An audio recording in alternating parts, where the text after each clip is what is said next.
Assalamualaikum warahmatullahi wabarakatuh. Alhamdulillah, salatan wassalaman ala rasulillah wa ala alihi wa sahbihi wa mawalah, amma ba'du.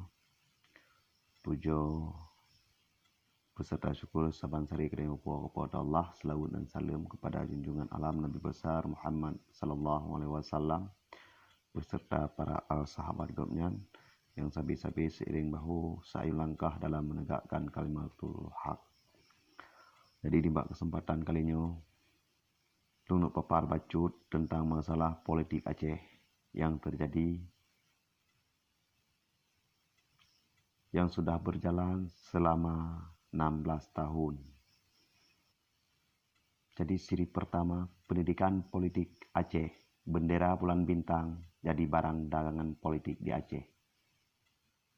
Pengaturan masalah, Aceh memiliki hak untuk menggunakan simbol-simbol wilayah termasuk bendera, lambang, himne, selain diatur dalam poin 1.1.5 MOU Helsinki.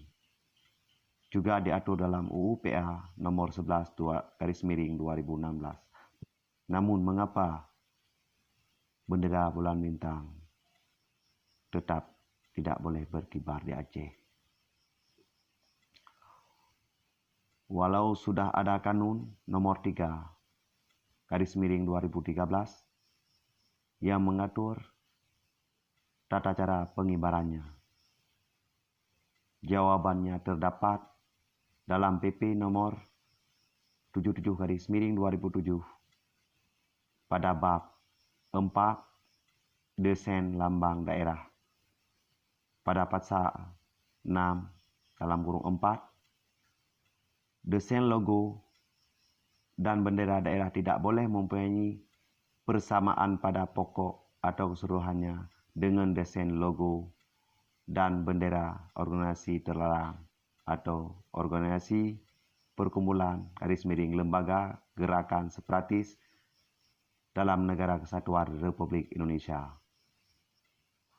Mantan komandan GAM menafsirkan bahawa bendera yang dimaksud oleh poin 1.1.5 MOU Helsinki dan UU PA adalah bendera bulan bintang. Sementara Indonesia menafsirkan lain.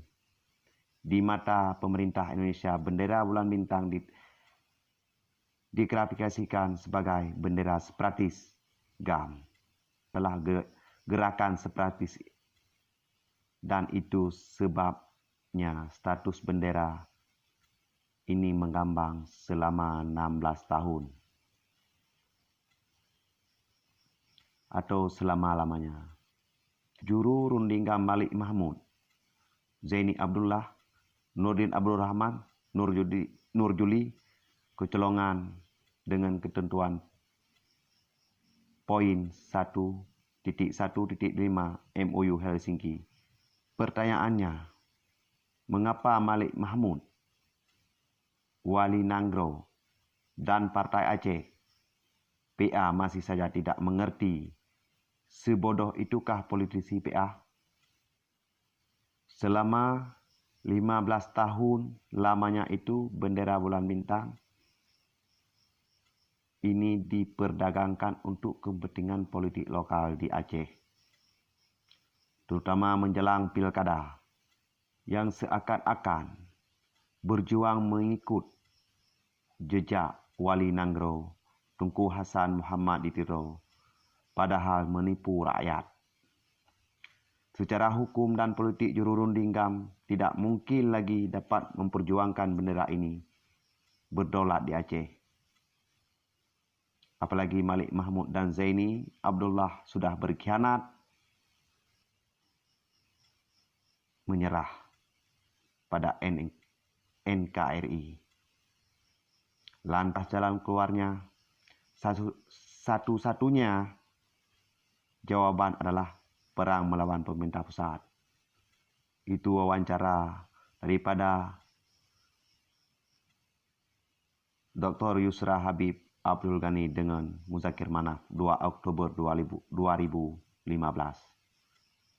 Sehingga saat menyalahkan juru runding GAM, kita mesti mampu menunjukkan alasan ilmiah dan formulasi hukumnya yang salah kaprah. Pakar hukum Aceh sudah 16 tahun lamanya membisu. Itu sebab mereka tidak punya kepentingan apapun dengan isu ini. Semoga dengan penjelasan ini, rakyat Aceh dapat melihat kebenarannya, dapat membuka mata hatinya demi masa depan Aceh, masa yang akan datang. Inilah yang dapat saya sampaikan. Mohon maaf atas segala kekurangan. Saya akhiri. Wassalamualaikum warahmatullahi wabarakatuh.